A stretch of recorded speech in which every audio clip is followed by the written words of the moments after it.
तो पुण्यात्माओं, जो व्यक्ति आज अपने आप को इस झूठे सुख में सुखी मानता है और वो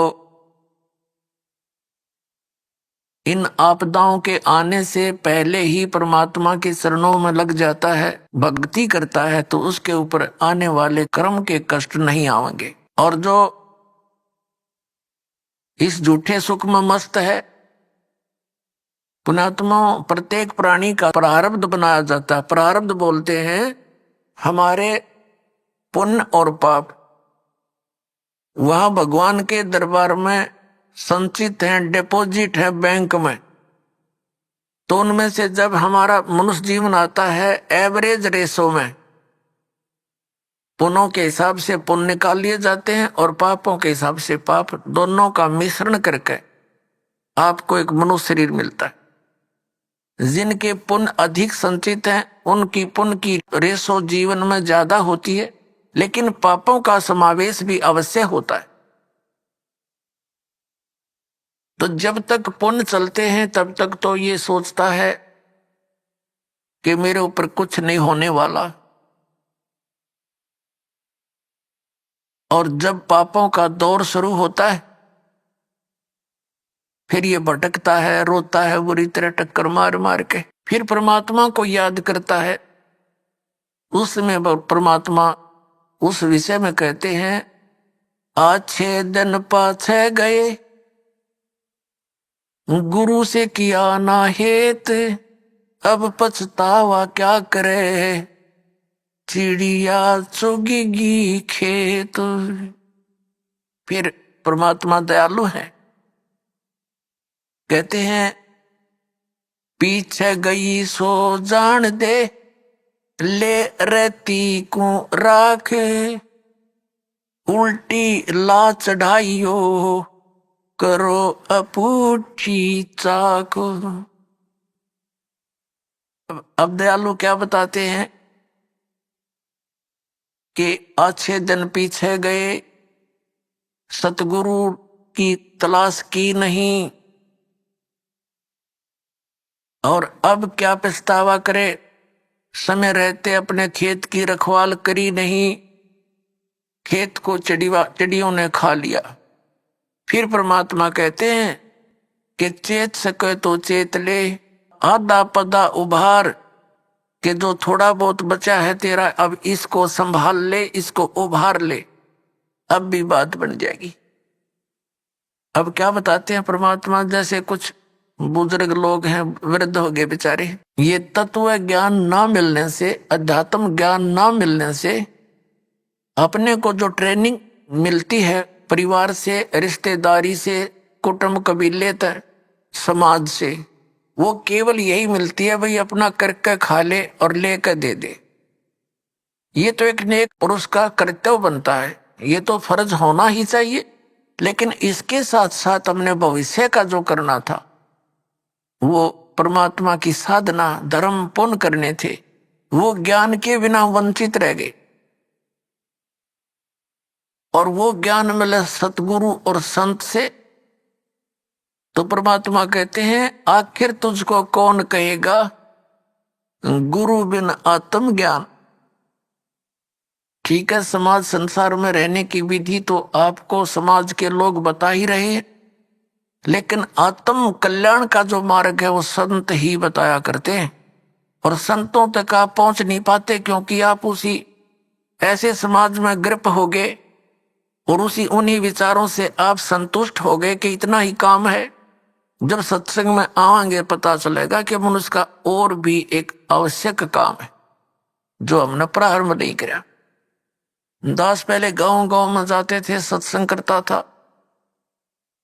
एक गांव में दो भाई थे, एक ने उपदेश लिया था, एक उनके पिताजी थे, बहुत नेक आत्मा थे, लेकिन इस ज्ञान के अभाव से वो इन सत्संग आदि के नाम से बहुत खिंचते थे। हम वहां 3 दिन का पाठ करते थे जैसे यहाँ चलता है, और 3 दिन तक 2-2, 3-3 बार टाइम में सत्संग करते थे। गांव घर वालों को समझाते थे, क्योंकि नया भगवान, नया ही ज्ञान, कई दिन तक लगातार समझाने से कुछ बुद्धि में आता है ये। तो हम सत्संग कर रहे थे, उन घर वालों ने अपने सभी भाईचारे को कह दिया था कि हमारे घर में 3 दिन कोई भी हुक्का बीड़ी तमाकू का प्रयोग करने नहीं आवे, या घर में बीड़ी तमाकू लेकर भी नहीं आवे। तो क्या हुआ कि उनका बूढ़ा ऊपर चौबारे में आंगन में, गर्मियों के दिन थे, ऊपर हुक्का भर कर बैठ गया दूसरे अपने पुत्र के घर पे। हम सत्संग करते रहे, पहले दिन सत्संग सुना दिन में, फिर रात ने सुना। तो अगले दिन वो रात्रि के समय सत्संग समापन हुआ, बूढ़ा नीचे आ गया, लगभग 70 वर्ष की आयु थी उसकी।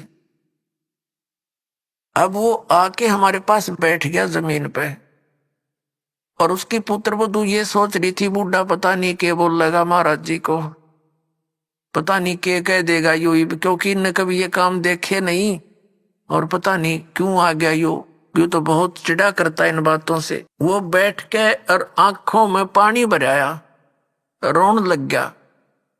मैंने पूछा क्या बात होगी बाबा, क्या बात है, क्यों रो रहे हो आप? ने बोला जी जो ज्ञान आपने सुनाया ये बात तो आज तक हमने कदे सुनने को ना मिली। हमने तो लक्ष्मी चंद की रागनी सुनी है, और कोई सांग सिनेमे देखे, और मैं तो इतना मेहनती आदमी था, इन पुत्रा के 2-4 किले आवे थे, मैंने इनके 12 किले बना दिए, 12 एकड़ जमीन, 8 एकड़ और मोल ली मेहनत कर करके। और ईब मेरा क्या होगा, मैं तो 70 साल की उम्र होगी मेरी, अब मैं क्या करूंगा, क्या बनेगी मेरे साथ में? मैंने तो इस ज्ञान से सारी रात नींद आनी बंद होगी, और अब मेरा खाना पीना भी छूट गया। अब क्या बनेगा, मेरा क्या होगा? मेरी तो उम्र जाली। और उसकी पुत्र वधू भी वहीं बैठ की, बूढ़ा आज तो बहुत अच्छा बोला, और वह ध्यान से सुना कि जो क्या हो गया बुढ़े के एकदम।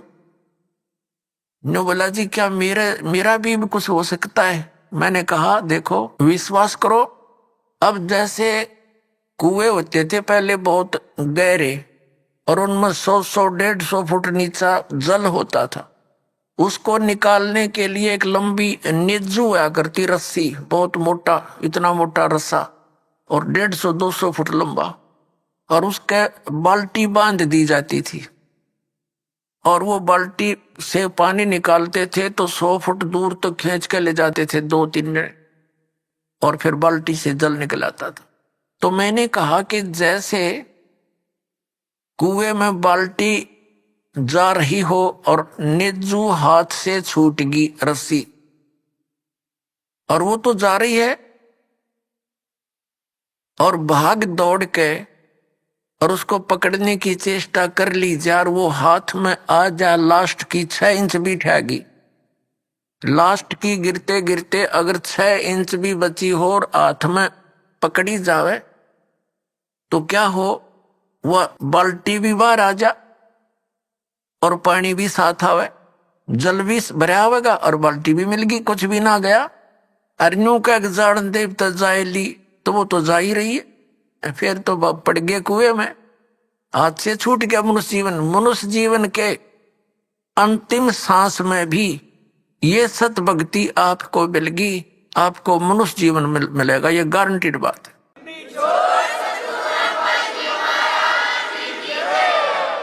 और आप क्या तो अभी 70 वर्ष है, एवरेज 80-90 तो मानते हैं मनुष्य की आयु, और आप तो स्वस्थ दिखाई देते हो, करड़े हो, खूब तगड़े, नाम लो, पर ओका बीड़ी शराब तमाकू ये छूना नहीं पड़ेगा, और आन उपासना कुछ नहीं करोगे। ये बाबे गांव गुम में इतने डेरे डेरे बन रहे हैं, या अन्य जो समाध पूजा तीर्थ व्रत ये नहीं करने होंगे।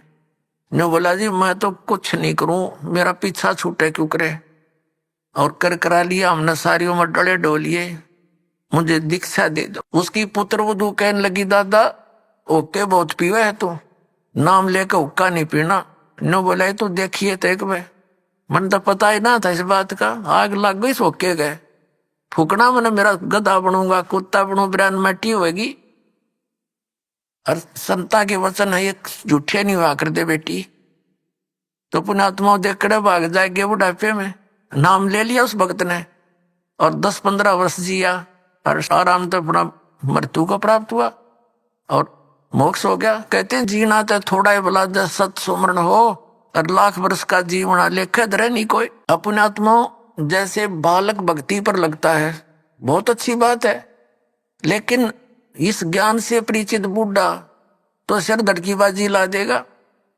न पता है उसने रोज पता है ना मेरा कल टिकट कट जाए तो स्लोप में लिया जीवन कति नो ढलान में है। लास्ट दिन के रह गया 60 साल पाछे तो उल्टी गिनती शुरू हो जाए। ध्यान रखनी चाहिए बुढ़ा ने और डट के करे भक्ति अपना पीछा छुटवावे। ईब तो न्यू पड़े रहे। जैसे एक कवि का एक शब्द है, बिना ज्ञान के ऐसे दुखी होते हैं। हेर नर धोखे धोखे लौट गया आगी अंत घड़ी रे आगी अंत घड़ी।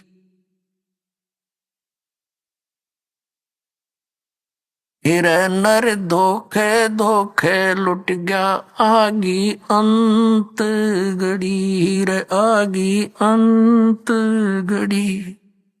तो फिर क्या कहता है, पोता ब्यालो या मन में रही और एली करवा दो खड़ी।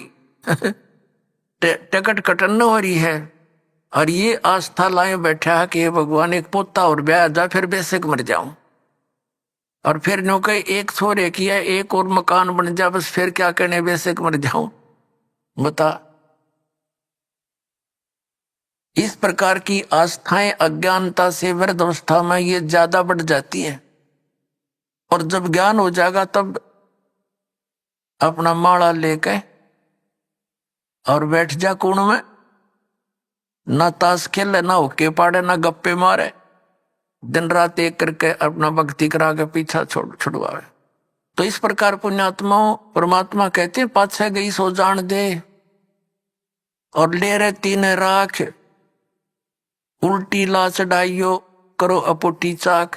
अगम निगम को खोज ले बुद्धि विवेक विचार उदय अस्त का राज मिले तो बिन नाम बेगार। क्या कहते हैं परमात्मा के याद दिलाना चाहते हैं कि जरा सा कुछ विवेक से काम ले ए प्राणी।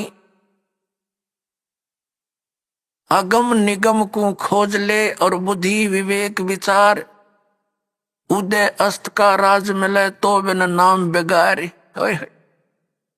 बेगार क्या होती थी? हम छोटे थे उस समय ये 3 व्हीलर चले थे पेट्रोल के, जिसने ये गणेश बोले हैं, और हमारे गांव से लखन माजरा तक एक गणेश चलते थे, 2 टेम्पू थे वह। उनमें से एक दिन नहीं आया तो अगले दिन उससे पूछा उसके साथी ने कि कल कहाँ चला गया था। उसने बताया मैं कल बेगार में फंस गया था।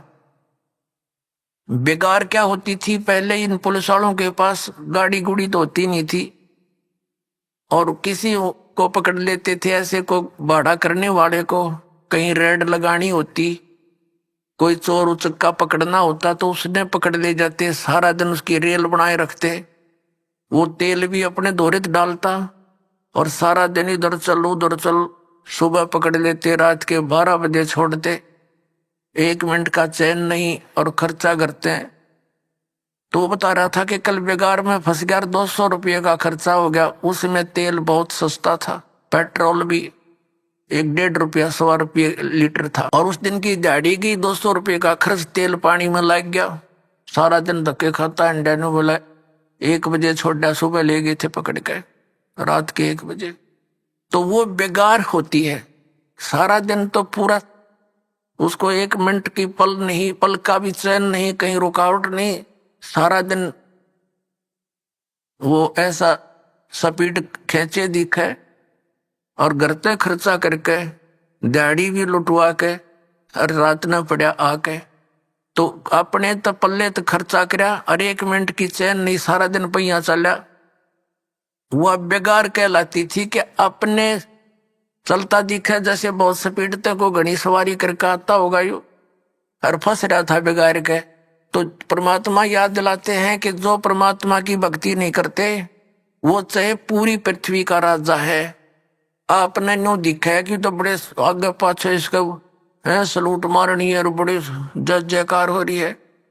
परमात्मा कहती है तो थ्री व्हीलर वाला है, अपने पल्ले तो पैसे खर्च कर रहा है और खूब चहल पहल दिखाई देती है, अंत में इसकी वाह बिरन माटी होगी, याद रखेगा। अगम निगम को खोज ले बुद्धि विवेक विचार, उदय अस्त का राज मिले तो बिन नाम बेगारे। या भक्ति नहीं है तो यू राजा पूर्व जन्म की कमाई को बर्बाद कर रहा है और आगे की दाढ़ी बनती नहीं क्योंकि वो नाम जाप ठीक नहीं कर रहा है। तो इसलिए परमात्मा कहते हैं बिन उपदेश अचंभ है, ये क्यों जीवत है प्राण, भक्ति बिना का ठोर है, ये नर नाही पाषाण। परमात्मा कबीर परमेश्वर जी कहते हैं कि बिना उपदेश लिए बगैर गुरु धारण किए ये मनुष्य ये जीव किसको आधार मान के जी रहा है। मुझे इस चीज का आश्चर्य हो रहा है। और भक्ति बिना का ठोड़ है, ये नर नाही पाषाण। ये तो पत्थर है जब इस मनुष्य जीवन को बर्बाद कर रहे हैं, ना कोई आधार। यदि हम बच्चों को आधार मानते हैं तो हमारी ये मृत्यु हो जाती है, तो बच्चे हमारे कहाँ से हुए। हमारे सामने बच्चों की मृत्यु हो जाती है तो ये निराधार था, हमारा भूल थी हमारी कि हम इसीलिए जी रहे थे। हमारा आधार होना चाहिए मोक्ष, और मोक्ष के लिए पूर्ण संत की आवश्यकता होती है, सत भक्ति की आवश्यकता होती है। तो वो सभी समय संयोग इस कलयुग में आके इकट्ठे होते हैं जो अब आपके लिए रजा कर रखी भगवान ने। संत पूरा हो, पूर्ण परमात्मा की भक्ति हो, शास्त्र अनुकूल हो, अधिकारी हो नाम देने का, तो ऐसे संयोग ऐसे नंबर कदे कदे जुड़ा करे जो आज सारे नंबर मिल गए। और अब केवल नाम लेना है, बुराइयों से बचना है, मोक्ष हो जाएगा। परमात्मा क्या कहा करते, यो सौदा फिर नाही संतो, यो सौदा फिर नाही, यो सौदा फिर नाही रे संतो, ये सौदा फिर नाही। लोहे जैसा ताव जात है, लोहे जैसा ताव जात है, ये काया दे सराही रे संतो, यो सौदा फिर नहीं। ये सौदा फिर नहीं संतो, यो सौदा फिर नहीं। ये मनुष्य जीवन का मिलना बार बार नहीं होता। किसी सदग्रंथ को उठाकर देख लो, किसी महापुरुष के विचार देख लो कि मानुष जीवन दुर्लभ है, ये मिले न बारंबार, और जैसे तरवर से पत्ता टूट जाए वो फिर नहीं लगता डर। परमात्मा कहते हैं कबीर साहब जी के इड़की दे दे रोएगी सुरता जो तू चलेगी अकेली। जिस परिवार के लिए तू सारा दिन केवल इस पशु जैसे कर्म में ही लीन रहता है, और जब तेरी मृत्यु होने का समय आ जाएगा, अचानक बीमारी भयंकर हो जाती है लाइलाज, फिर वो सोचता है कि अब मेरा क्या हो बनेगा भगवान, मेरे बच्चे रह गए, इनका क्या होगा। परमात्मा कहते हैं तू भक्ति कर, मेरी शरण में आ, तेरी आयु भी बढ़ाऊंगा, तेरे बच्चों की भी रक्षा करूंगा। इसलिए भगवान की खोज हम कर रहे थे, भक्ति कर रहे थे कि हमारा ऐसा बुरे टाइम में भगवान मदद किया करता है। तो परमात्मा कहते हैं तू मेरी शरण में आर, फिर लग ढंग से। कहते हिड़की दे दे रोएगी सुरता, आत्मा को कह रहे हैं जब तू चल रहेगी अकेली। जिस परिवार को अपना मान रहा था वो तो यहीं रह गया, तेरी बांह पकड़ के ले जाएंगे यम के दूत। फिर नो कह पछाड़ खा खा रोएगी तो आत्मा, क्योंकि तेरा कोई संभालने वाला होगा नहीं, तेरा भगवान परमात्मा साथ दे नहीं, क्योंकि आपने उसकी साधना की नहीं विधिवत। और यदि आपने सत भक्ति कर रखी है और आपका यहाँ से जाना भी तो है ही सभी ने, लेकिन मालिक आपके साथ खड़ा पाओगा जब कहेगा बेटा मेरे साथ, और यम के दूत दूर हो जाएंगे, न एक दूर कति 100 कोस दूर खड़े पाओगे। तो हमने उस दिन की भी अब थोड़ी सी चिंता करनी चाहिए जब संसार छोड़ कर चलेंगे। इंसान घर से चलता है और जाने से पहले वो रात के सटे की चिंता पहले करता है कि कहाँ रुकूंगा, कोई धर्मशाला का या कोई रिश्तेदारी का कनेक्शन खोज करता है। और जब संसार छोड़कर जाता है ये कभी सोचता है नहीं अब कहाँ जाऊंगा, आगे कहाँ ठिकाना है मेरा। कबीर परमेश्वर जी ने आके बताया है, आदरणीय गरीबदास साहिब जी को मिले, उनको सचखंड लेकर गए, वापस छोड़े, फिर उनकी महिमा को गरीबदास साहिब जी ने उन्हीं द्वारा दिए गए ज्ञान को इस प्रकार बताया है। आगे गए ना बावड़े रहते भी सब जाही, बिन साहेब की बंदगी कहीं ठोड़ ठिकाना नहीं। जो पहले चले गए हमारे पुरुष वो तो बताने आए नहीं हमारी गेल के बुंडी बनी या अच्छी बनी, और शेष बच्चे ये भी सब जाएंगे, और बिन साहेब की बंदगी यानी परमात्मा की भक्ति बिना कहीं ठोर ठिकाना ना। अब परमात्मा कौन है? गीता जी अध्याय नंबर 15 के श्लोक नंबर 16 और 17 में 3 पुरुष बताए, सरपुरुष और अक्षर पुरुष। सरपुरुष ये ब्रह्म है, अक्षर पुरुष ये पर ब्रह्म कहलाता है। सरपुरुष केवल 21 ब्रह्मांड का स्वामी है, ये ब्रह्म है, और अक्षर पुरुष 7 संख ब्रह्मांड का मालिक है। गीता जी अध्याय नंबर 15 के श्लोक नंबर 17 में कहा कि उत्तम पुरुष है तू अन्य परमात्मा इति उधारते। वो इन दोनों से श्रेष्ठ परमात्मा वास्तविक भगवान तो कोई और है जिसको परमात्मा कहते हैं, और वही तीनों लोकों में प्रवेश करके सबका धारण पोषण करता है।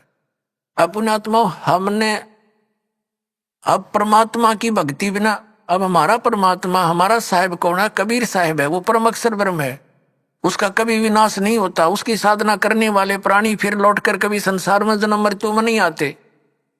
गीता जी अध्याय नंबर 18 के श्लोक नंबर 62 और गीता जी अध्याय नंबर 15 के श्लोक नंबर 4 में यह कंसेप्ट क्लियर है। गीता ज्ञानदाता कहता है कि उस परमेश्वर की शरण में जाओ, उसकी कृपा से तू परम शांति को, सनातन परम धाम को प्राप्त होगा, और जहां जाने के बाद साधक फिर कभी लौटकर वापस संसार में नहीं आते हैं। उस परमात्मा की भक्ति करो। वो गीता ज्ञानदाता से दूसरा है अन्य है। अब क्या बताते हैं कि बिन साहेब की बंदगी कहीं ठोर ठिकाना ना। यदि हम ब्रह्मा विष्णु महेश या ब्रह्म या परब्रह्म यानी अक्षर पुरुष की भक्ति करते हैं तो जन्म मृत्यु सदा बनी रहेगी। इनकी भी जन्म मृत्यु है, और इनके अंतर्गत जितने प्राणी हैं उनकी भी, इनके साधकों की भी जन्म मृत्यु सदा बनी रहेगी। अब जैसे आप जी यहाँ खूब आराम से रह रहे हो, बच्चे हैं, पोते हैं, पोतियां हैं, या वैसे अभी बच्चे छोटे हैं, पढ़ रहे हैं, माता पिता हैं, या विवाह हुआ है तो आशाएं हैं संतान हो उसके, उनके ऐसे परवरिश करूंगा। तो यहां से तो एक दिन चलो चलो होगी, कभी भी हो सकती है वो चलो। अब यहां से मृत्यु हुई, पुण्य पाप के आधार से, पुण्य के आधार से स्वर्ग गए। स्वर्ग का भी सीमित समय है, जैसे यहाँ का समय है। वो समय पूरा होते ही वहां से कहेगा चलो बाई फोर्स, जैसे यहां से जबरदस्ती मृत्यु होती वहां भी जबरदस्ती फिर नरक में ठोक दिए जाएंगे पाप कर्मों के आधार से। पाप कर्म पूरे होते वहां से चलो नरक से गधा बनो, गधे की योनि पूरा होते ही समय फिर कुत्ता बनो चलो, और कुत्ता की समय पूरा होगा फिर चलो सुअर बनो, और फिर चलो मनुष्य बनो, और फिर चलो स्वर्ग में, फिर चलो नरक में। तो यहाँ परमात्मा कहते हैं आगे गए ना बावड़े रहते भी सब जा, और बिन साहिब की बंदगी की तो ठोर ठिकाना ना। सब चलो चलो हो रही है, तो चलो चलो का नाश अब होगा, इस ज्ञान से होगा, कबीर भगवान से होगा, और इस सच्चे नाम से होगा जो दास के पास उपलब्ध है।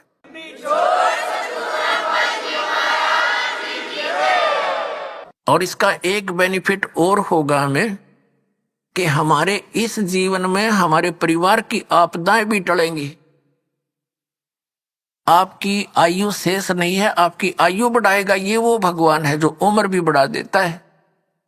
आपके बच्चों की, आपके परिवार की रक्षा करेगा, आपके रिश्तेदारी तक भी परमात्मा आपको दुखी ना होने के कारण वहां तक भी आपके रक्षा करेगा कि मेरी आत्मा को चोट ना पहुंचे, वहां तक सुख देने की चेष्टा करेगा। ये ऐसा परम पिता है, ये कबीर भगवान है।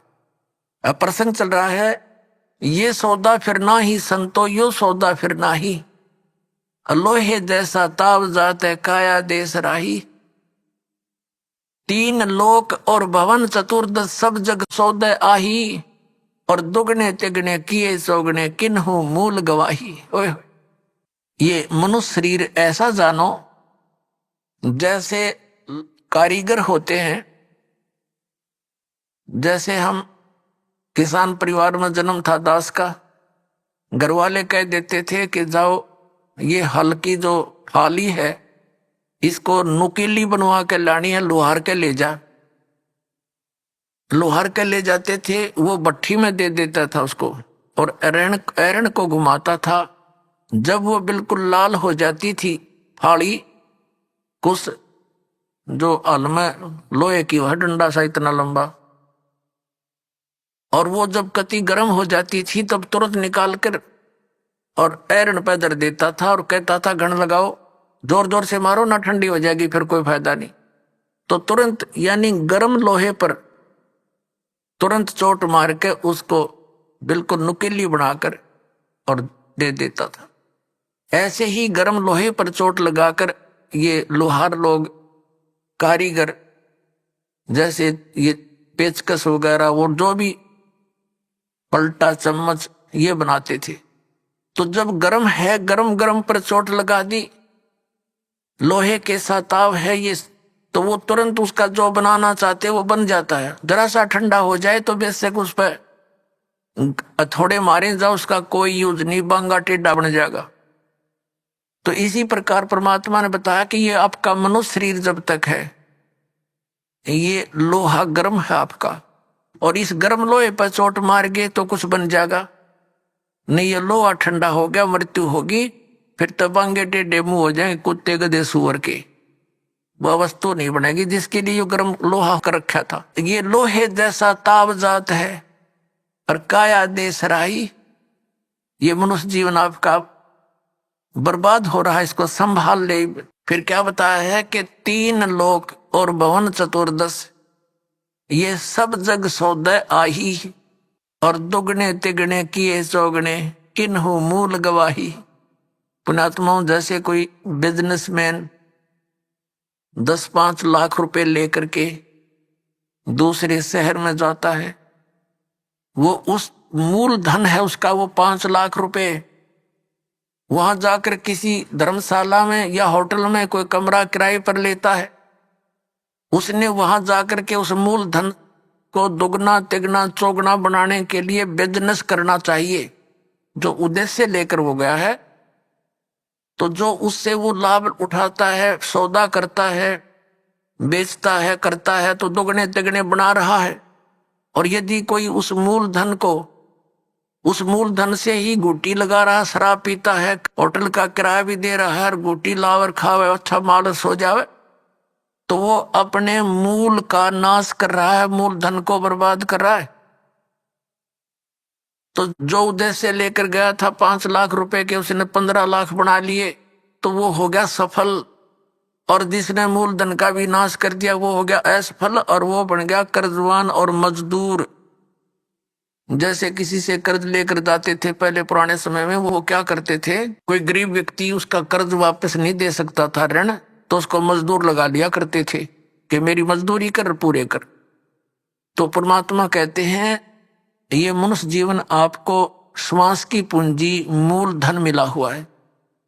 इस मूल धन से आपने दोगुने तिगने चौगुने करने चाहिए थे। और जिसको सत्संग सुनने को नहीं मिला उन्होंने अपने मूल का नाश कर लिया। परमात्मा कहते हैं कि दुगने तिगने किए चौगने किन्हु मूल गवाही, यो सौदा फिर नाही संतो यो सौदा फिर नाही। अब दुगने तिगने कौन कर रहा है और मूल धन का नाश कौन कर रहा है?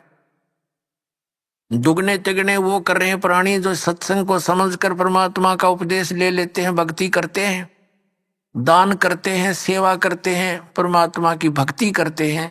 वो अपने इस मनुष्य जीवन की पूंजी को दुगना तिगना चौगुना बना रहे हैं, वो साहूकार हो रहे हैं।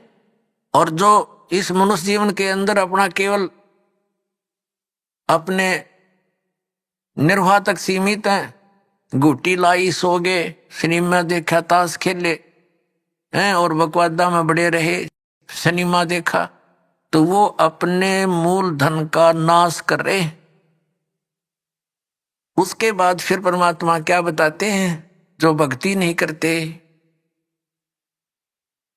क्या बताते हैं कि ये दम टूटे पिंडा फूटे, हो लेखा दरगाह माही, और उस दरगाह में मार पड़ेगी, तेरे यम पकड़ेंगे बाही, यम के दूत तेरी बाजू पकड़ के ले जाएंगे यहां से, और जा दिन की वो डरनी लागे लज्जा रे अकनाही। फिर क्या बताते हैं परमात्मा कि जा सतगुरु की मैं बलिहारी, जो जामन मरण मिटाही।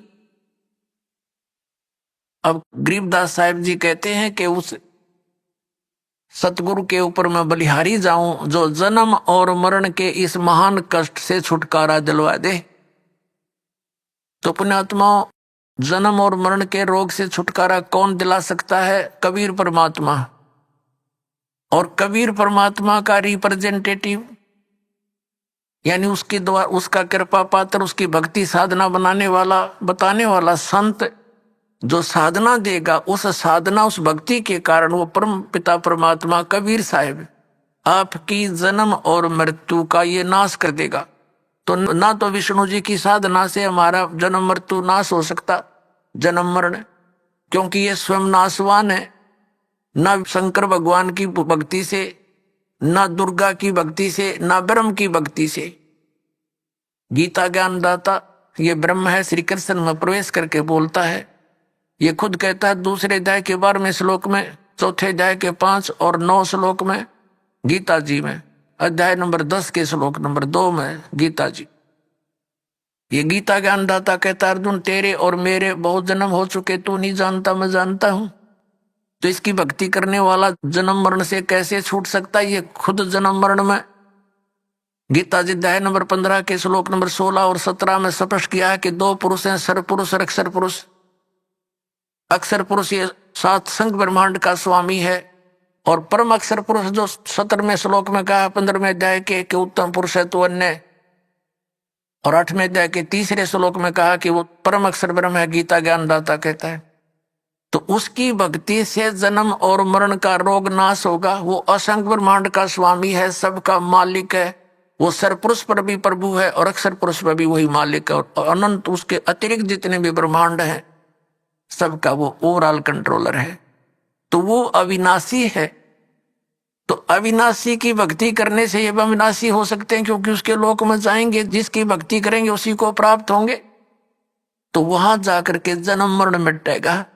तो उस जन्म मरण किससे मिटेगा? जो उस परमात्मा कबीर साहब का रिप्रेजेंटेटिव होगा, उसका संत होगा, उसके द्वारा भेजा हुआ। जैसे विष्णु जी के कोई उपासक संत से भक्ति लेता है गुरु से, तो वो तो वहीं की टिकट बना होगा विष्णु के लोकता ही की। और जो ब्रह्म की साधना करने वाला कोई गुरु है ब्रह्म, तो वो उससे कोई नाम लेगा तो ब्रह्म तक की ही टिकट बना होगा वो। अरियुदास बना होगा सतलोक की सिद्धि, बेड़ा पार हो जाएगा।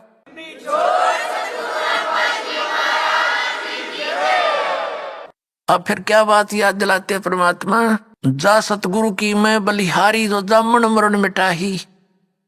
यदि सतभक्ति ना की तो फिर क्या होगा? मात पिता तेरा कुटुंब कबीला, मसलत एक ठहराई। एक सलाह बन गई सबकी के मर गया भाई, उठाओ उठाओ उठाओ जल्दी करो, कोई लकड़ी ढूंढ लग जाएगा, और कोई उसने उठाकर पट दे जा धरेंगे शमशान घाट पे। कहते हैं मात पिता तेरा कुटुंब कबीला, मसलत एक ठहराई, और बांध पिंजड़ी आगे धर लिया, मरगट को ले जाही। अग्नि लगा दिया जद लंबा, फूक दिया उस ठाई।